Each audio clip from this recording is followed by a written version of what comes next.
Hi friends, இன்னைக்கு நம்ம April 5 current affairs வந்து பார்க்கலாம். ஃபர்ஸ்ட் என்னன்னா அக்னி பிரைம். இந்த ஏவுகணையை இன்னைக்கு சக்சஸ்ஃபுல்லா வந்து சோதனை செஞ்சிருக்காங்க. எங்க சோதிச்சாங்கன்னு பாத்தீங்கன்னா ஒடிசால இருக்க அப்துல் கலாம் தீவுல தான் வந்து சோதனை செஞ்சாங்க. இதனோட ஸ்பெஷாலிட்டி என்னன்னு பாத்தீங்கன்னா இது வந்து 2000 கிலோமீட்டர்ல இருக்க இலக்குகளை அக்யூரேட்டா வந்து குறி வச்சு தாக்கக்கூடியது. எந்தெந்த டிபார்ட்மெண்ட்லாம் வந்து இதில் இன்வால்வ் ஆயிருந்ததுன்னு பாத்தீங்கன்னா அணு ஆயுத பிரிவு மற்றும் பாதுகாப்பு படை பிரிவு DRDOவும் சேர்ந்துதான் வந்து இந்த சோதனையை வந்து செஞ்சாங்க. ரீசெண்டா மிசைல் அப்படின்னு சொல்லிட்டு பார்க்கும்போது அக்னி 5 அப்படின்ற ஏவுகணையும் வந்து போன மாசம் வந்து சோதனை செஞ்சிருப்பாங்க. என்னைக்குன்னு பாத்தீங்கன்னா மார்ச் 11, 2024 அன்னைக்கு தான் வந்து சோதிச்சிருப்பாங்க. இந்த சோதனை ஓட்டத்துக்கு நேம் என்னன்னு பாத்தீங்கன்னா மிஷன் திவ்யா அஸ்த்ரா.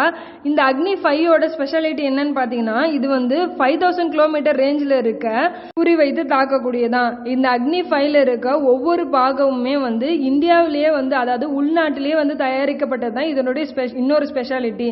இதுல யூஸ் பண்ற டெக்னாலஜி பேர் என்னன்னு கேட்டீங்கன்னா MIRV டெக்னாலஜி. அதாவது அட் ஏ டைம்ல மல்டிபிள் டார்கெட்ஸை வந்து இது என்ன பண்ணுமா, அட்டாக் பண்ணுமா. அதுவும் இல்லாம ஒரு ஏவுகணை செலுத்தப்பட்டாங்கன்னா ஒரு அணு ஆயுத ஏவுகணை வந்து செலுத்தப்படுறாங்கன்னு வச்சுக்கோங்களேன், அது தன்னோட இலக்குகள் எல்லாமே வந்து அழிச்சிட்டு அதுவுமே வந்து என்ன ஆயிடும், டிசேபிள் ஆயிடும். ஆனா இந்த ராக்கெட் அதாவது அக்னி 5 அப்படின்ற ஏவுகணை வந்து இலக்குகளை வந்து தாக்கிட்டு டிசேபிள் ஆகாம திரும்பி வரக்கூடிய திறன் பெற்றது தான் இந்த அக்னி 5 ஏவுகணை. ஓகே, அடுத்ததா முன்னாள் பிரைம் மினிஸ்டர் இந்திரா காந்தி அவர்களுடைய டீடைல்ஸ் பத்தி ஒரு சில கரண்ட் அஃபேர்ஸ் இன்னைக்கு வந்திருக்கு. என்னன்னா இவங்க வந்து மாநிலங்களவையினுடைய உறுப்பினரா முதல் முறையா வந்து தேர்ந்தெடுக்கப்பட்டிருக்காங்க. அதாவது இவங்க இதுக்கு முன்னாடி வரைக்கும் 25 ஆண்டுகளா மக்களவையினுடைய உறுப்பினரா தான் வந்து இருந்திருக்காங்க. இது வரைக்கும் மாநிலங்களவையில இவங்க உறுப்பினரா இருந்தது கிடையாது.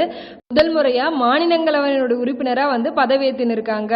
இவங்களோட சேர்த்து மொத்தம் 16 பேர் வந்து மாநிலங்களவையினுடைய உறுப்பினரா வந்து பதவியேற்று இருக்காங்க. இவங்க 14 பேருக்கும் பதவி பிரமாணம் செஞ்சு வச்சவர் யாருன்னு பாத்தீங்கன்னா துணை குடியரசுத் தலைவர் ஜெகதீப் தன்கர் அவர்கள். ஓகே, இந்த மாநிலங்களவையினுடைய உறுப்பினர்கள் எந்த முறை மூலமா தேர்ந்தெடுக்கப்படுறாங்கன்னு பாத்தீங்கன்னா மறைமுக தேர்தல் முறை மூலம். அதுல யாரெல்லாம் ஓட்டு போடுவாங்க பாத்தீங்கன்னா அனைத்து மாநிலம் மற்றும் யூனியன் டெரிட்டரிஸோட MLAs வந்து என்ன பண்ணுவாங்க, அந்த மறைமுக தேர்தலில் வந்து ஓட்டு போடுவாங்க. இந்த அவையில உறுப்பினர் ஆவதற்கான வயது வரம்பு எவ்வளோன்னு பாத்தீங்கன்னா வந்து 30 வந்து இருக்கணும். இவங்களோட பதவிக்காலம் வந்து எவ்வளோனா வந்து 6 வருஷம்.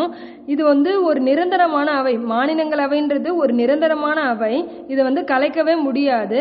ஆனா 2 ஆண்டுக்கு ஒரு முறை இதுல இருக்க 1/3 உறுப்பினர்கள் என்ன பண்ணுவாங்க, பதவி விலகிடுவாங்க.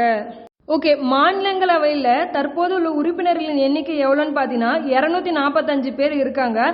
அதிகபட்சமா இதுல 250 பேர் வந்து இருக்கலாம். இதுல 12 பேர் வந்து குடியரசுத் தலைவரால நியமன உறுப்பினர்களா வந்து தேர்ந்தெடுக்கப்பட்டிருப்பாங்க. ஓகே, மாநிலங்களவை உறுப்பினர்களை பத்தி பார்த்துட்டோம். அப்போ மாநிலங்களவை பத்தி ஒரு சில டீடைல்ஸ் வந்து நம்ம இப்ப தெரிஞ்சுப்போம். மாநிலங்களவையினுடைய இன்னொரு பேர் என்னன்னு கேட்டீங்கன்னா கவுன்சில் ஆஃப் ஸ்டேட், ராஜ்யசபான்னு சொல்லலாம், இல்லைன்னா இன்னொரு பேர் என்னது மேலவைன்னு சொல்லலாம். மாநிலங்களவை பத்தி குறிப்பிட்ட ஆர்டிகல் என்னன்னு பாத்தீங்கன்னா ஆர்டிகல் 80 தான் வந்து என்னது மாநிலங்களவை பத்தி குறிப்பிடுது.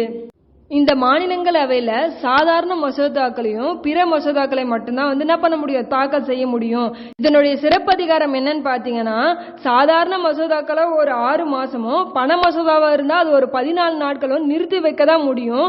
எந்த ஒரு மசோதாவும் என்ன பண்ண முடியாது, நீக்கம் செய்ய அதிகாரம் மாநிலங்களவைக்கு கிடையவே கிடையாது. ஓகே, இதற்குண்டான ஒரு சில சிறப்பான ஆர்டிகல்ஸ் மட்டும் பார்த்துருவோம். ஆர்டிகல் 67 என்னன்னு சொல்லுதுன்னு பாத்தீங்கன்னா துணை குடியரசுத் தலைவரை பதவி நீக்கம் செய்யறதை பத்தி சொல்லுது. ஆர்டிகல் 312 என்ன சொல்லுதுன்னு பாத்தீங்கன்னா புதிய அகில இந்திய பணிகள் உருவாக்கம், UPSC மாதிரியான பணிகளை வந்து உருவாக்கத்தை பத்தி சொல்லுது. ஆர்டிகல் 249 என்ன சொல்லுதுன்னு பாத்தீங்கன்னா மாநில பட்டியலில் இருக்க ஒரு சில அரசியலமைப்பு சட்டங்களை வந்து திருத்ததுக்கான அதிகாரத்தை இந்த மாநிலங்களவைக்கு கொடுத்திருக்கு. ஓகே, அடுத்ததா இந்தியால புற்றுநோய்க்கான முதல் மரபணு சிகிச்சை வந்து எங்க வந்து கண்டுபிடிச்சிருக்காங்கன்னு பாத்தீங்கன்னா IIT பம்பாயில வந்து கண்டுபிடிச்சிருக்காங்க. இந்த சிகிச்சைக்கு பேர் என்னன்னு பாத்தீங்கன்னா நெக்ஸ்கார் 19 சொல்லிட்டு சொல்றாங்க. இது வந்து கார்டி செல் ட்ரீட்மெண்ட் அப்படின்னு வந்து சொல்லலாம். அதாவது செரிமிக் ஆன்டிஜன் ரிசெப்டார் டி செல். இதை வந்து யாரு கண்டுபிடிச்சான்னு பாத்தீங்கன்னா ப்ரொஃபசர் ராகுல் பர்வார் அப்படின்றவர் தான் வந்து கண்டுபிடிச்சிருப்பாரு. வேர்ல்டு கேன்சர் டே, உலக புற்றுநோய் தினம் என்னைக்குன்னு பாத்தீங்கன்னா February 4. ஓகே, நெக்ஸ்ட் இந்த இமேஜ்ல வர அந்த அக்கா நேம் என்னன்னு கேட்டீங்கன்னா வந்து சாரா. இவங்க வந்து ஒரு AI அசிஸ்டன்ட், அதாவது ஆர்டிபிஷியல் இன்டெலிஜென்ட்டால உருவாக்கப்பட்ட ஒரு உதவியாளர் மாதிரின்னு வச்சுக்கோங்களேன். அதாவது சாரான்றதுக்கு மீனிங் என்னன்னு பாத்தீங்கன்னா smart AI resource assistant for health. இது வந்து WHO உருவாக்கப்பட்ட ஒரு ரோபோ மாதிரி. நம்மக்கிட்ட இருக்க ஹெல்த் இஷ்யூஸ் பற்றி இந்த அக்கா கிட்ட வந்து நீங்கள் கொஷினாக கேட்டிங்க அப்படின்னா இவங்க வந்து இதற்கு ஆன்சர் பண்ணுவாங்க. இவங்க 24 மணி நேரமும் அதுக்கு வந்து ஆன்சர் பண்ணுவாங்களாம்மா. இவங்களுக்கு மொத்தம் 8 மொழிகள் வந்து தெரிஞ்சிருக்குமா. இவங்க தான் உலகினுடைய முதல் செயற்கை நுண்ணறிவு சுகாதார ஊக்குவிப்பாளர் அப்படின்னு சொல்லிட்டு சொல்கிறாங்க. ஏஐ டெக்னாலஜி கரண்ட்டில் ட்ரெண்டாக இருக்க ஒரு டெக்னாலஜியாக வந்து இருந்துட்டு இருக்கு. ரீசெண்டாக ஏஐ டெக்னாலஜியை வச்சு உருவாக்கின இன்ஜினியர் எதுன்னு கேட்டிங்கன்னா அது பேர் வந்து டெவின். ஏஐ டீச்சர் நேம் என்னன்னு கேட்டிங்கன்னா ஐரிஸ். ஏஐனால உருவாக்கப்பட்ட நியூஸ் ரீடர் யாருன்னு பார்த்தீங்கன்னா லிசா. ஓகே, நெக்ஸ்ட் வந்து பார்க்கலாம். எகிப்தினுடைய அதிபராக தேர்ந்தெடுக்கப்பட்டவர் யாருன்னா அப்தெல் பத்தா அல் சிசி. இவர் தான் எகிப்தினுடைய புதிய அதிபராக வந்து தேர்ந்தெடுக்கப்பட்டிருக்காரு. ஓகே, எகிப்தினுடைய நாணயம் பேர் என்னன்னு பார்த்தீங்கன்னா எகிப்தியன் பவுண்டு. எகிப்தினுடைய தலைமை இடம் எதுன்னு பார்த்தீங்கன்னா வந்து கெய்ரோ. அதாவது எகிப்தினுடைய கேபிட்டல் என்னது கெய்ரோ. ஓகே, ஒரு சில நாட்டினுடைய புதிய பிரதமர்களையும் புதிய அதிபர்களையும் பற்றி தெரிஞ்சுக்கலாம். ஜூடித் அப்படின்றவங்க யாருன்னா காங்கோ நாட்டினுடைய முதல் பெண் பிரதமர் தான் வந்து ஜூடித். இமானுவேல் மேக்ரான் யாருன்னு பார்த்தீங்கன்னா பிரான்சினுடைய அதிபர். 2024ஆம் ஆண்டு இந்தியாவினுடைய குடியரசு தின விழாவில் சிறப்பு விருந்தினராக கலந்துக்கிட்டவர் தான் இமானுவேல் மேக்ரான். இது ரொம்ப ரொம்ப முக்கியமானது. சைமன் ஹாரிஸ் அப்படின்றவர் யாருன்னு பார்த்தீங்கன்னா அயர்லாந்து நாட்டினுடைய புதிய பிரதமர். ரீசெண்டா இந்திய வம்சாவளியை சேர்ந்த லியோ வராத்கர் அவருடைய ராஜினாமா தொடர்ந்து தான் சைமன் ஹாரிஸ் அப்படின்றவர் வந்து அயர்லாந்து நாட்டிற்கு புதிய பிரதமராக தேர்ந்தெடுக்கப்பட்டிருக்காரு. இது ரொம்ப முக்கியமானது, ஞாபகம் வச்சுக்கோங்க. அடுத்ததா இந்த இமேஜ்ல இருக்கிறவங்களோட நேம் என்னன்னு பார்த்தீங்கன்னா ஷைனி வில்சன். இவங்க ஒரு ஓட்டப்பந்தய வீரர், ரொம்ப ஃபேமஸானவங்க. இவங்க தான் 1992ஆம் ஆண்டு பார்சிலோனா ஒலிம்பிக்ல தேசிய கொடி ஏந்து சென்ற முதல் பெண்மணி யாருன்னா ஷைனி வில்சன் அவங்க தான். இவங்க தான் தற்போது ஆசிய விளையாட்டு ஆணையத்தினுடைய உறுப்பினராக வந்து தேர்ந்தெடுக்கப்பட்டிருக்காங்க. அப்போ 2024ஆம் ஆண்டு பாரிஸ்ல நடக்க போற ஒலிம்பிக் போட்டியில தேசிய கொடியை ஏந்தி செல்ற பெருமை வந்து யாருக்கு கிடைக்க போகுதுன்னு பார்த்தீங்கன்னா சரத்கமல் அவர்களுக்கு தான் வந்து கிடைக்க போகுது. அடுத்ததா விளையாட்டுத்துறையில மீராபாய் சானு அவர்களை பத்தி ஒரு சில டீடைல்ஸ் வந்து பார்க்கலாம். இவங்க வந்து 2024ஆம் ஆண்டு பாரிஸ் ஒலிம்பிக்ல பளு தூக்குதல் பிரிவில் தேர்வான ஒரே நபர் வந்து யாருன்னா மீராபாய் சானு அவர்கள் தான். இவங்க வந்து மணிப்பூர் மாநிலத்தை சேர்ந்தவங்க. ஓகே, இப்போ ரீசெண்டா இந்தியாவினுடைய நம்பர் 1 செஸ் வீரர் யாருன்னு தெரியுமா?